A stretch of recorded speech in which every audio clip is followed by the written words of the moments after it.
What is going on, everybody? Welcome. Today is Thursday. It is July 28th, 2022. My name is Jeremy, and this is my first cup.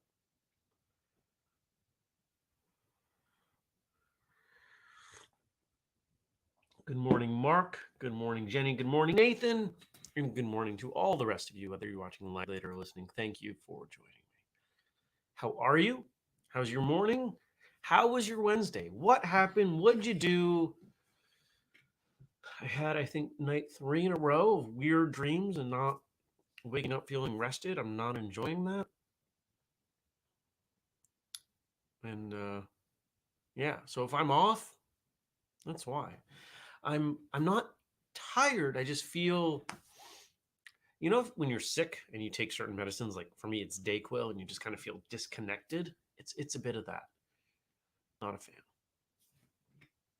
Good morning, John. So today we've got some more topics that Josh had submitted. We'll tackle the next one next. Yesterday we talked about what makes a good self-defense instructor. Pardon me. But we're also going to talk about today's episode of Martial Arts Radio and see whatever else you all want to talk about. Yesterday was a pretty straightforward day. I had a call with a client. I did the books. Did errands. I went to the gym. I was pleasantly surprised that my landscaper came and cut the grass. I didn't think that was going to happen. Figured he was going to make me wait another week because Monday rained. Monday's supposed to be my day, I guess. Yeah. Bought tickets for Atlanta and Portland free training days. Ended up spending less than I had expected to. When I bought a ticket for Portland for next month, it's $1,200. It's the best I could do. Ticket for October, half the price.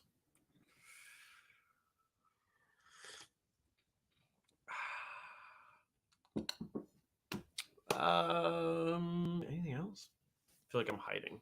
Well, I kind of am. Oh, I really just want to go back to bed, you guys. Oh. Good morning, Dennis. Dennis says, jolly pre-Friday, my good people. I told you about the drooling yesterday, right? That I bit my lip and I drool. So, napkin.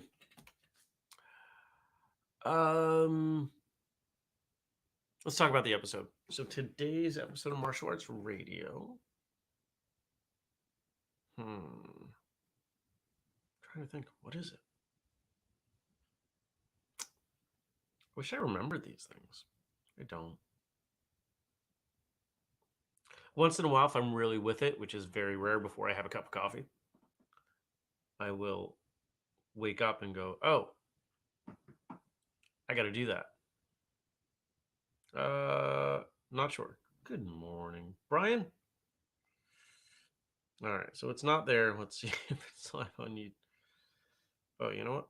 In a better place. Let's check the website.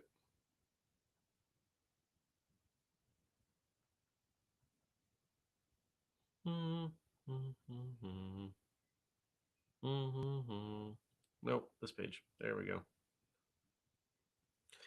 Today's a Q&A episode 731. Andrew and I recorded that a few weeks live a few weeks ago, but if you didn't check it out live, you should check it out now.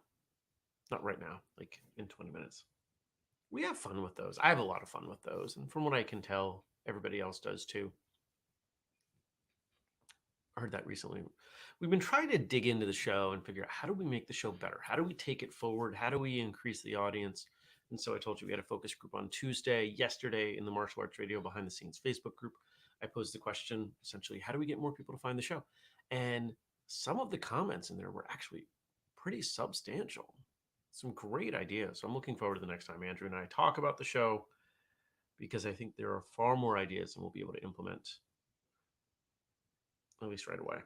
So we'll pick one thing and we'll do that, and then we'll pick another thing and do that.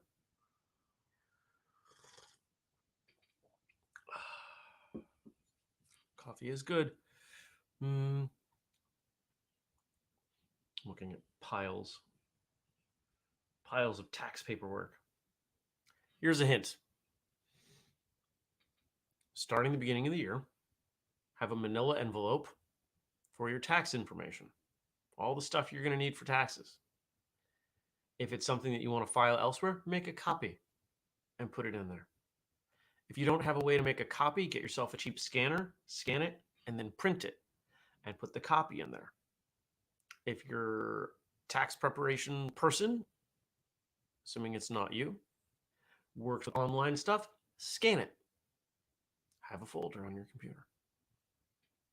If you're really concerned about theft of information, scan it, put it on a thumb drive, put the thumb drive in the middle envelope. I'm looking at 1, 2, 3, 4, 5, I think 6 different archives over there of things related to taxes. My personal taxes, Whistler Kicks taxes, my consulting work taxes. It's a bunch of stuff. And then when it's tax time, you can just go, here you go. Instead of what I know most people do, because one of my clients is a tax preparer. Oh, thank you for this list of all these things I need to get you. Let me get them. It's going to take me forever. Anybody out there like doing their taxes? I did it once. Didn't go well. There are things that I know I'm good at, things I don't want to put the time into being good at. Doing my own taxes is one of them. I'm all set there. Oh, the birds. I feel like I did something. Oh, sent out a couple orders yesterday. I was just about done packing. We had a pretty substantial wholesale order yesterday, which was nice.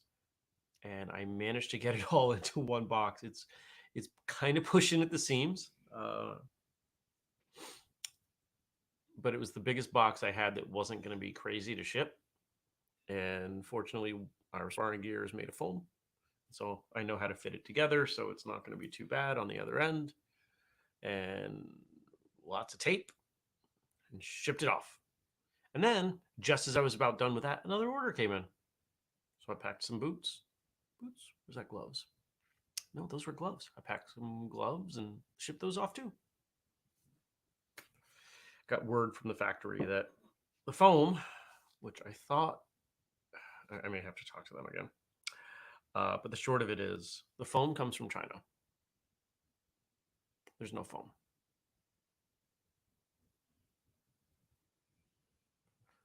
If you want sparring gear, you should get it now. Because I've got a feeling based on what I'm seeing that there are people who are trying to get what they want from others and they don't have what they want. So they're coming to us. We're still the new dog on the block. Like, even though we've been doing this for almost 10 years, we're still the new guy. So we are not what everybody thinks of when they think of buying gear. And given that fact and the increase in sales, it tells me there's some availability issues.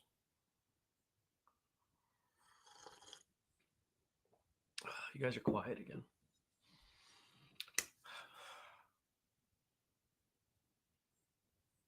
All right. Those topics that Josh gave us, and just as a request, if you have things that you think we should talk about for Marshall, what is this show? First Cup. Send me a message somewhere. Here, I'll tell you what. Good morning, Stacy. Here, I'm going to do this right now, so you all can do this for tomorrow, because I might forget otherwise. I'm going over to the Facebook page, First Cup page. Give me some discussion topic for future shows, please. And Facebook decided to put some nice cacti, if we want to follow the proper Latin, behind that. So you all can do that. There we go. All right. And next in the list of Josh topics. I like this one a lot. Is inner pain necessary to be a good fighter? And I'm gonna make a slight modification of that. A good, like, professional fighter, not just you go to a couple tournaments, but to be someone who is top of their game as a boxer, a kickboxer, an MMA competitor, etc. Is pain necessary to make it to the top there? What do you guys think? I want to know what you think. So today, Jenny says, got a doctor's appointment for the kid, getting ready. My yesterday was great. I was looking over lots of pictures, like lots. The photographer Jenny had for the event on Sunday took something like 1,000 photos. Brr, brr, brr. It was good times.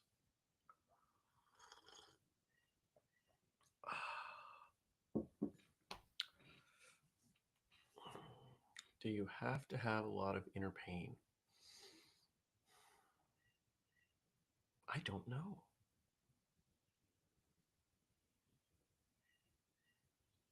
Anybody else going to speculate? Well, I'll go ahead. I don't think it's necessary, but I think it becomes an interesting and easily tapped into reason. If you've lost someone, that creates passion. If you suffered something traumatic, that can create passion. Remember, the word passion doesn't necessarily mean physical or sexual. It doesn't necessarily mean positive. You can be addicted to something that is a passion, or can be. So the idea of having something to fall back on, to look to, when you're spending all of your time fighting, recovering, training, being incredibly diligent in what you eat, sleep, etc. Because the best fighters are boring people. It's all they do. They may go in between and do other things, but quite often they have people who, if these are higher level folks that we might know of, they have people who are doing things for them because they're boring. Here, take my money and invest it. Here, I'm gonna go do, start this company for me. I'll make an appearance at the grand opening and you put my name on it, right? Like that kind of stuff.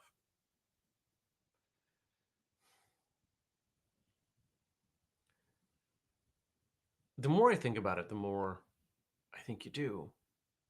Because I'm thinking to examples of people who wanted to do things.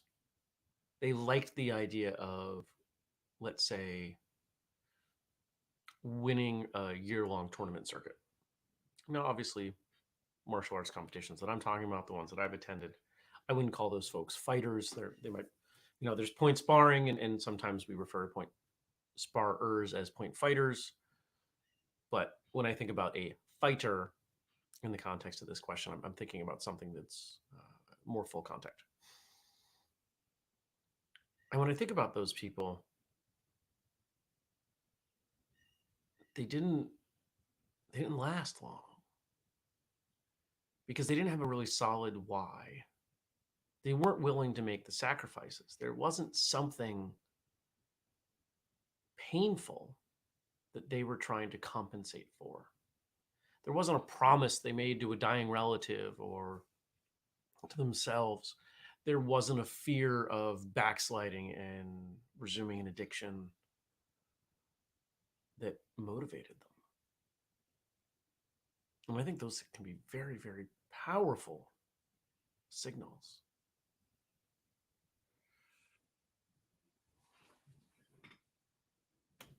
Stacy says, the first time I did power breaking locally, I had yellow highlighter with a word on the bottom board to bring me through the boards. I remember hearing you talk about that. Dennis, who probably has spent time around more high-level fighters, of which this type of question is asking, than anybody I know. Inner pain can be necessary to be the elite in the fight game.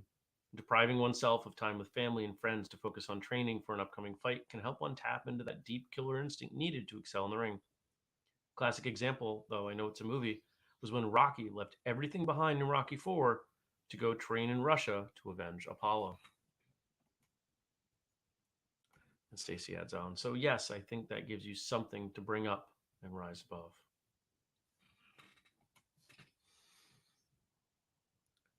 I know it has nothing to do with martial arts, but I once heard someone say, and I've heard a number of others repeat it, all runners are running from something. That if you're going to get out there and you're going to put miles in, whether you're on pavement or a trail, whether you're running marathons, there's something you're running from. There's something that you don't want to think about for that time. And you listen to adults talk about running, and if they're being honest, many of them seem to say, it gives me time to not have to think about things. That's running from something. And if that's a time that you can avoid thought and there's something big going on in your life and you're not thinking about it, the more you run, the less you have to think about it. Now, I've talked about it, I wasn't on here, Martial Arts Radio, that it's really hard to spar someone and think about other things. The idea of getting punched in the face makes you stay pretty focused. You are present when that's going on. So,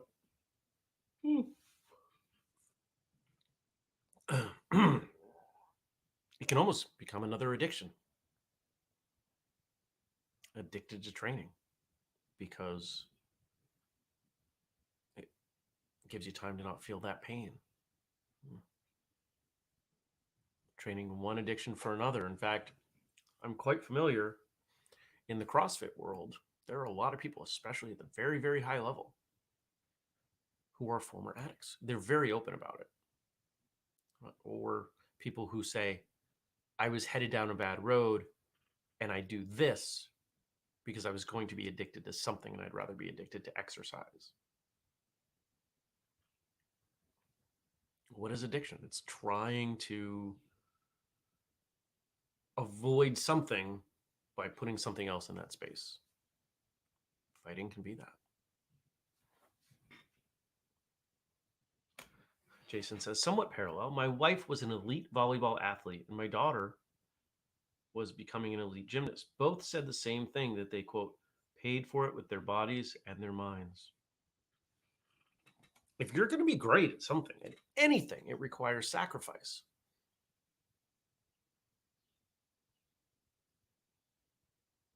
I'm very aware that I've made tremendous sacrifices in my life to pursue the things that I thought were right. And in this case, was quick. I could rewind. If I could rewind time, let's take, for example, let's go back to 2014. I sold my IT company and I could have taken a job based on my experience in that IT company. If I was willing to travel or move, I could have gone anywhere in the country, could have gotten a job probably for 6 figures and worked myself up and been a CIO pretty quickly. Making a lot of money. That wasn't the goal. I made sacrifices because Whistlecake and what Whistlecake is doing, I think is more important than how many dollars I have in my pocket.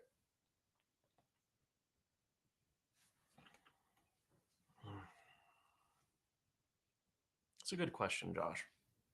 And shout out to Josh for our theme music as well.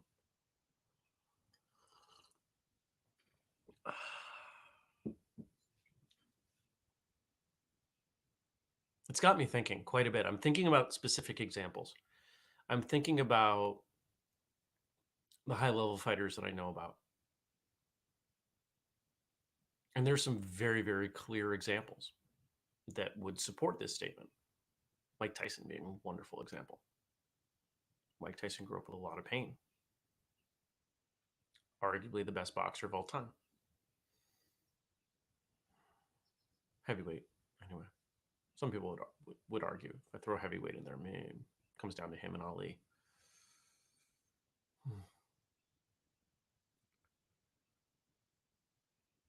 I think about what I know from professional athletes in the world of basketball. But you know where I think of it most? It's in music. there are a lot of musicians who had immense trauma, and it seems to be maybe this is further justification that martial arts is more art than sport. Artists that channeled pain into some kind of creative energy.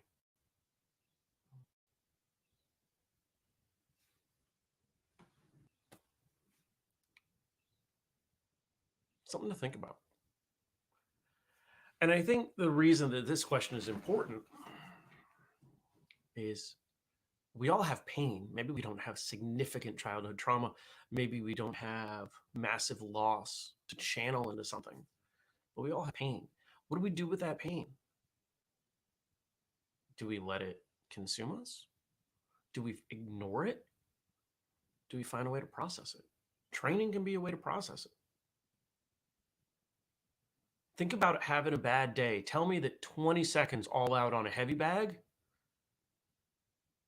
doesn't reduce that pain because you're too busy fighting to stand up.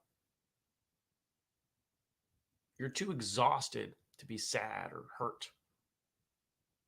Doesn't mean it doesn't come back, but your body's going to prioritize being alive over that other stuff.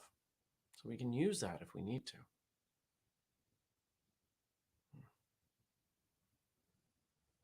There are times I've not gone to class because I've been so angry and I've been afraid of not being in control. Those are few and far between. Most of the time, if I'm hurt, upset, training makes things better. And I suspect most of you would agree with me there.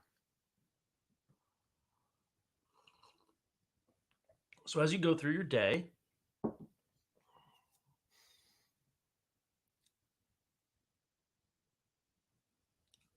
think about empathy.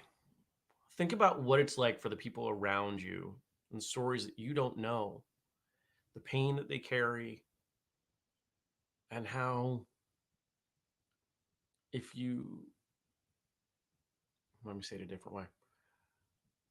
There's a reason the notion of walking a mile in someone's shoes before you judge them is old and cliche. Because you don't know. You don't know what it's like to be someone else. It's really easy to judge people without knowing what's going on. But the more we know about people, harder it is to judge them harshly. Doesn't mean you have to agree with everything they say or do. It does mean you can give them a little bit of space. There are plenty of people that are no longer in my life. I don't judge them for the decisions they make, but I just don't want to be part of them. There's a difference.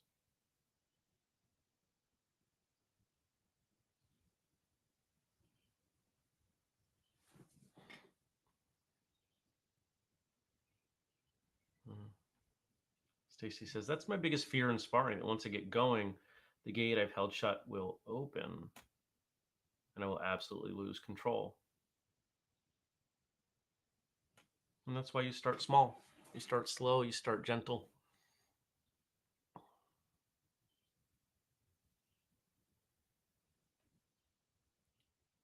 You spend some time at such a degree that there's no risk of strong reactions coming up. You know, if you're not going to get popped in the face,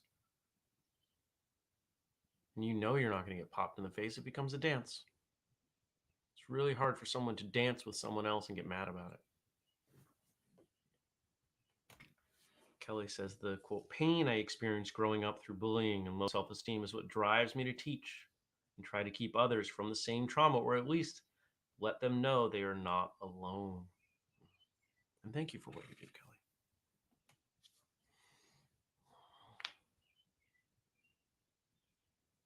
We all carry burdens.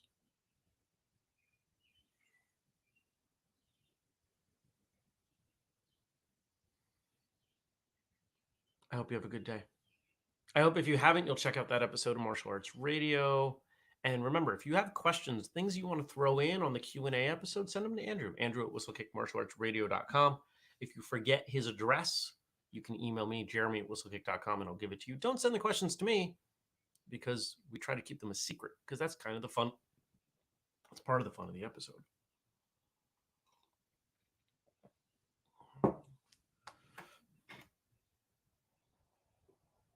If you want to support us, we've got a Patreon, patreon.com/whistlekick. Some things went live on Tuesday. There's a survey up about when we should do our live chat hangouts, which far fewer people have responded to than I would have liked to have seen. But you can also use the code firstcup15 at whistlekick.com to buy something. You can also check out the family page, whistlekick.com/family.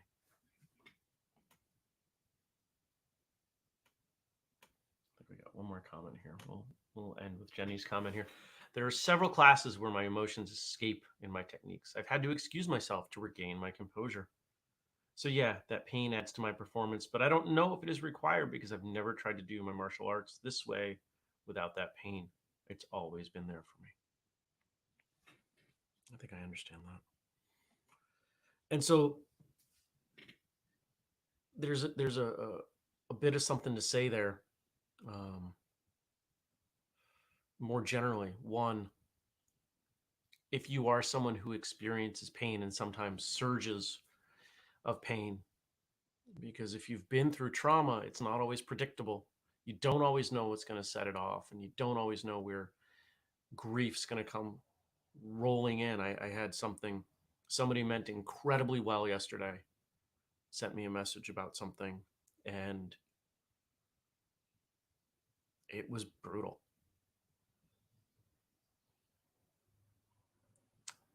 We're right about a year from the cat's passing, and I'm hyper aware of that right now. So if you do have times where that comes up, try to let your instructor know, hey, there may be moments where I need to step out and I need you to respect that. And a good instructor will. A good instructor trusts that the adults in their class want to be there and they don't just walk off for no reason. And if you're an instructor, give people the benefit of the doubt. Sometimes when people need to get a drink of water, it's not about getting a drink of water. You have to trust them. Your job is to help guide them, to create space for them. You can't make them learn. You can't make them do anything. And there are times pushing doesn't work. You have to lead. Thank you, everyone. Thanks for coming by. I didn't know this was going to go here, but I'm glad it did. I will see you tomorrow for Friday. Be ready with some jokes. And have a great day. Take care, everybody.